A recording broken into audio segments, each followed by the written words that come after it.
I messed up by taking my wedding ring off at the gym. Original post. I've just recently arrived home following this FU. I, a very happily married 36 male with a small herd of children, have been going to the gym in my little town since November 2022. I always go after getting the kids to bed, which generally puts me there around 8:30 p.m. The gym I go to has 2 rooms. One has cardio equipment, ellipticals, treadmills, bikes, etc., while the other room has free weights and various other torture devices. My routine begins the same every time, with 9.1 to 9.5 miles on the bike, which leaves me in a state similar to that of a walrus that has just managed to pull himself onto an iceberg, very wet and breathing heavy. This process takes me to about 8:55 p.m. I enjoy hitting weights at this time because the gym is often though not always empty, and it leaves me to grunt and groan in peace. Tonight, the gym was not empty when I entered the weight room. Now, I mentioned that I have been going to the gym since early November. In that time, I have gotten used to the people that do spend time in the gym past 9, and this person was new. Not a big deal. She had brought her own yoga mat. The ones in the gym are blue and red, and this one was tie-dye-ish, and she had her phone set up on his stand. I assumed she was making a video. Both of these observations were made as I walked down to my trusty bench to start my bent-over rows. I grabbed my dumbbells and sat down to continue my ritual. This was the messed up. I always remove my wedding ring before I lift and tuck it in my right sock for safekeeping. If I try to wear it, it digs into my hand and makes things most unpleasant. So, I start grunting out reps with all righty and just nicely switch to lefty when I feel a tap on my shoulder. I stopped what I was doing and turned to see new girl standing behind me sporting a menacing glare and wielding her iPhone. I popped out my earbud and asked what was up. The following conversation is as I remember it. Me. Hey, what's up? New girl. You're disgusting. Me. Excuse me? New girl. You saw me in here and took off your ring. Planning on chatting me up? This is a little paraphrased as she swore a little too and I wasn't taking perfect notes. Me. What? New girl. You're gross. Me. Okay. I proceeded to put my earbuds back in and get to work, while she stormed to the other side of the gym and started packing up her stuff. I watched her head for the exit while I was resting between sets. Anyway, I'm rowing away and out of nowhere I'm blasted with a cascade of liquid which leads me to drop my dumbbell and spin around to see what's going on. There's new girl with her recently emptied pink Yeti screaming at me. I'm assuming for being gross. It was unclear as I had my buds in still. I remove my earbuds so I can understand her and she storms away. I think the highlight of the exchange is that my gym shirt now smells like vodka. Do most people drink at the gym? Am I doing this wrong? I'm home, showered, and explained why my shirt smells like I've had a raging party to my wife. We've both had a good laugh. If I see new girl's video on social media, I'll be sure to share it here. I don't know who she was, but it's a pretty small town so it might pop up. Cheers! Now for the top comments before reading the update. If I come across this video on TikTok, I'm expecting Joey Swall to stitch it. I would probably file a complaint to gym management. You were minding your own business and she made a mess over nothing. 100% when she sprayed vodka onto you, this turned into an assault. I'm surprised at your restraint. I would have gone running after her and walked her right up to the gym staff and explained what happened so that she could be kicked out of the gym and embarrassed. People are strange. It's very common to not wear your ring to lift. I never wear mine to the gym at all because it gives me calluses, and I also don't want to scratch it. You didn't mess up. She did. Sorry someone was so rude to you. I didn't take off my ring while I was kayaking, and boy did that give me the quickest blister ever. I never wear mine anywhere near the ocean. Lol. I can't imagine it slipping off my finger into the abyss. I have to address the most glaring thing as a jeweler, who also did bodybuilding for many years. Do not wear your ring to the gym. Do not wear your ring to the gym. Do not wear your ring to the gym. First, ring avulsion. The risk is just way too high. If this doesn't freak you out enough to not wear it, then you're on your own. I can't help you. You wouldn't drive your expensive car through rocks and mud. That's what the gym is to your ring. It damages your band and you lose metal over time. You're chipping your stones. And yes, your jeweler will make money every time you bring it in to repair. So you're essentially wasting money, ruining your really nice ring and risking serious injury. Please invest in silicone band. OP, if I were you, I would report her to the gym because not only did she assault you with vodka, but she did so mid-rep. Not only could you have gotten hurt, but the fact that no one else was there means that you could have been left there for hours without help. Oof, this as well. I've reported people for horsing around a weight room before and feel no remorse. You could seriously injure or kill someone. Now for the updates. Well, this got a lot of attention. So I had emailed the gym owner last night at the request of my wife, as she feels the same as many of you that this lady could be dangerous to others. He has already emailed back. Apparently, new girl received a ban early 2022 for aggressive behavior with another gym patron. Owner is going to call me later today for some follow-up. I will definitely look into the silicone rings. Thanks, everybody. Final update. I had initially planned on responding to a bunch of the comments, but there are just so many. Anyway, you girl's previous aggression was verbal. The gym owner has deactivated her key fob and placed her on permaban. He has also called a few of the smaller gyms in the areas to give them a heads up. Super cool dude. Thanks everybody for the thoughts and advice. I know I've let a bunch of you down by not pressing charges, etc. But I also know I have made many of you proud by completing my cardio after lifting tonight. Before I left for the gym tonight, my wife recommended a raincoat for protection. She's the best. That's all for now unless the video surfaces. Cheers! When I was a kid, my entire paternal extended family was at my grandparents' house for a get-together. Not long after, my grandfather returned from the hospital after a heart attack, and my grandparents had needed some help with a bit of outside work.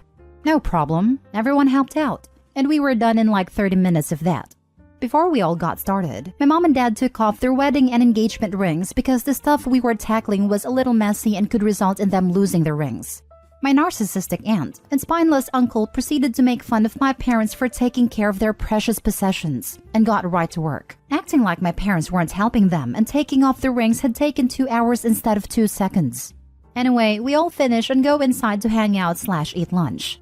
My parents have both put their rings back on by this point.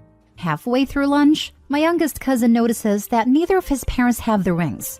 Cue my psycho aunt absolutely losing her damn mind, blaming my parents and forcing everyone to go outside and dig through all the at least 18-yard bags of gross, sludgy, and decaying leaves to find the rings. We didn't find them, and they sent my parents the bill for their new ones. Some people are just too self-centered to properly function in society.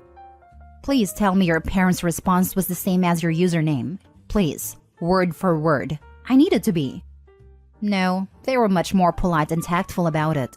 Actually, lol f no was my response to one of my cousins when they brought up me apologizing to my aunt 6 months after I cut her off for being crazy and horrible. Though I had the emoji in the text as well. Wait, was this woman chugging vodka at the gym?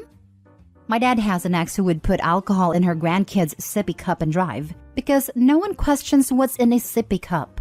End of that relationship. Now I'm rethinking if every time I take my rings off at the gym that there's someone taking it the wrong way, and not that lifting while wearing rings is not a good idea. I don't know.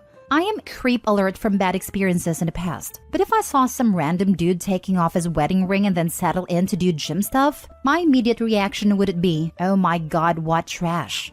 The gym patron clearly had a screw loose or way too many the wrong places. Last story. I moved out and took everything. Original post. It became apparent to me last week that my roommates were trying to drive me out of the house to get one of their boyfriends in on my lease. When I told them I wanted to stay, they started staging incidents/messes around the house so they could yell at me for them. And it all came to a head when they called a meeting with me 2 days ago. One of them had to hold the other back as she screamed at me that she hated me and that I was not welcome in the building. They proceeded to tell me that I contributed nothing to the house and wasted their space, and that they had gotten in with the landlady and convinced her to not renew my lease in June. I told them I'd talk to the landlady, and when they said they were the heads of the house, I laughed and went on with my day. I spoke to the landlady and she acknowledged that they were out of hand, and while she had given them the power to not renew my lease, she also said I could move out whenever and not pay for a single day I wasn't there. So yesterday, when my roommates both left to visit family, they are sisters, I immediately called everyone I knew and vacated the house of everything I owned. I took the curtains, the rugs, all the cat toys, and even the cat tower that I had made with my mom. I took all of their things off my shelves and other furniture and stacked them in the middle of the now nearly empty living room. I snapped pictures of everything, handed the keys to the landlady, and immediately left. They won't be back to the house until tomorrow. I blocked them and everything so I won't get any angry messages. But I'm sure their faces will be priceless when they come home to a half-empty house, with hundreds of dollars in storage and furniture gone. So much for me not contributing anything to the house. Now I actually don't. They also have to find someone else to take up the lease till boyfriend can move in when June comes around. Or they have to pick up my rent. Feels pretty good. Now for the top comments before reading the update. Get a lease release in writing from the landlady, including the exemption from rent. Cover your back. I have a text from her saying she exempts me from rent as soon as I leave. A screenshot with her name isn't as legally valuable as a screenshot showing the actual phone number at the top. It's usually recommended to delete her contact info, at least temporarily, so it shows the number versus the name if you need to use a screenshot of the text for legal reasons. It is on Facebook message, so I can't get it with her number on it, I don't think. Good for you for not putting up with that nonsense. Post back with a text if they contact you. I will. They're going to try and claim I stole things or say I made a mess of the house. But I intentionally took photos of everything before I left and had my landlady do a walkthrough of the house and my things with my mother, who backed me up in what belonged to me. Your landlady seems excellent. It's hard to find reliable landlords nowadays. Well, it is horrible that she's letting the tenants essentially decide who can and can't renew leases and bully other tenants out of the house. But I am grateful that she was understanding of how unstable they had gotten, and she was willing to let me out without any financial repercussions. Who says she plans to renew their lease? You got lots of warning and time to be able to move out on your terms. She has to let tenants stay through the lease, but she can choose to let them know a month beforehand that she doesn't intend to renew. Less time for them to make a mess of the place, and they might want to break the lease early if they have to pay her share, which would save her the hassle. Edit. I didn't realize so many people would have wanted to see their reaction. While I have blocked them for my mental health, I'm sure they will try to reach out to harass my friends. If they do, I will absolutely be posting an update for y'all. And now for the update. It took a while for things to settle down, but I'll just post a quick update on how everything is going. I emailed my attorney asking if the screenshots I took of my landlady's text saying I could leave with no financial repercussions would protect me if she somehow changed her mind and wanted to charge me rent. He said I was good to go and would be covered by it. A lot of people are asking about whether or not my roommates will actually have to pick up my rent. My lease specifically states, if one tenant is not able to fulfill their portion of the rent, it will be up to the other tenants to make up the difference. I don't know if she will make an exception or not for them. She did tell me though that it will be their responsibility to get someone to lease my room until boyfriend can move in June. The girls came back from visiting family today, so it is certain that they have seen the empty house now. I haven't gotten any calls from any officers about stolen goods, so I'm thinking I'm in the clear. Considering that I haven't actually stolen anything, they would be filing a false report, which is very illegal according to my attorney. And a big one, my boyfriend was pretty angry by the whole situation as he heard the whole screaming meeting, where they told me to leave as he was up in my room when it happened, and he has also observed the horrible text and language they have sent and said to me, and confronted both of my roommates online about how they've been acting. They immediately went to their dad and had a cops called. I don't know all of the details, and frankly, I don't want to because I have them blocked as I want nothing to do with them, and I just want my life to go on. But yeah, my boyfriend pretty much had to go to the station and sign some papers saying he'd leave them alone. I'm pretty angry with him for confronting them, but like, the cops? Come on. Anyways, I'm couch surfing until I can get a place. I have two lined up that I'm very interested in, both of which girls who I know and can trust. I think things are looking up, and hopefully this is the last time I have to think about this ever again. If something does happen, I will be updating. Thanks to everyone for the support. It makes me feel really good knowing that 1, I'm not a bad person here like the girls gaslighted me into thinking I was, and 2, that my suffering did brighten some people's days. Hopefully if something like this happens to you, you use similar tactics. I would love to hear about it. It was also really encouraging to know that I'm not alone in having roommate issues. It was uplifting to hear other people's stories and how they got through it. Sending lots of love. Can't you just live with your boyfriend? My boyfriend and I have been dating for just under a year, and so we aren't quite ready to move in together. He also has a great place and good roommates, so I don't want to mess with that. He has given me a place on a couch though, as I wait to find a new place to live, and I'm incredibly grateful. I love it when people seem to forget that their house is stocked with possessions of the person they're harassing. Either that, or they were stupid enough to think she'd just leave all her furniture if they shouted loud enough. Had roommates like that. I initially moved in with a coworker. When his lease ended, he moved back to his hometown. So I remained and got new roommates. A couple. Thing is, after a year, my portion of the lease turned into month to month, while they were on a year lease. One day, for no freaking reason, she attacked me physically. And I was already thinking of leaving, but that day cemented it. I would have loved to see their faces when they realized the apartment wasn't furnished like they thought. And this was a huge reason I was looking to leave. They had zero respect for my stuff, and I couldn't all fit it in a single bedroom. But it was all my stuff, LMAO. They came over with a bed, a dresser, and their clothes. That's it. After he got done moving it all, should have filed a report for assault and battery. I did. It led nowhere. I had a roommate who would clip his toenails in the living room and not clean up, spill tea and curry and not clean up, leave black rings around the tub and water flooding the bathroom, along with much, much more. And he tried to say that I was the bad roommate/woman for not cleaning up after him. Some people are just a special kind of nut.